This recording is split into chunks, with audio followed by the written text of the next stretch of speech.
Eh bien non, en 2019, on ne paiera pas deux fois l'impôt, parce qu'en 2019, on va payer le prélèvement à la source, mais par contre, la mensualisation ou les tiers provisionnels, bien entendu, ne seront plus payés. Effectivement, en 2018, on va payer l'impôt sur les revenus de 2017. Et en 2019, on paiera le prélèvement à la source, l'impôt sur le revenu de 2019. Donc en 2018, en théorie, pas d'impôt. Mais l'administration fiscale va quand même calculer un impôt sur le revenu et par un mécanisme un peu complexe, va limiter ou éviter les optimisations. Toutefois, on bénéficiera tous de cette fameuse année blanche au moment où nous aurons une baisse importante de revenus, en cas de perte d'emploi ou au moment de la retraite.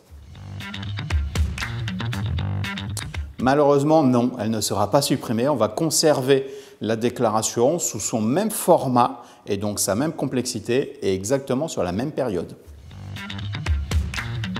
C'est toute la difficulté de l'exercice du prélèvement à la source, puisque l'employeur va collecter un impôt personnel et au travers du taux moyen d'imposition pourra avoir un indice de niveau de revenu, donc de son salarié ou plutôt du foyer fiscal du salarié, sauf si ce dernier a opté pour le taux individualisé ou bien le taux neutre.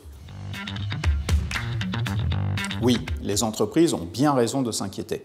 Elles vont collecter un impôt personnel dans lequel il va y avoir trois parties qui vont interagir.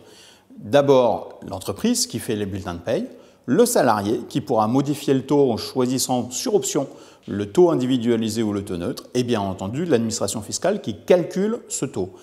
Ce qui veut dire qu'en cas de problème, il est fort à parier que le salarié ira voir dans un premier temps son employeur. Donc une phase de pédagogie importante va être nécessaire de la part des employeurs.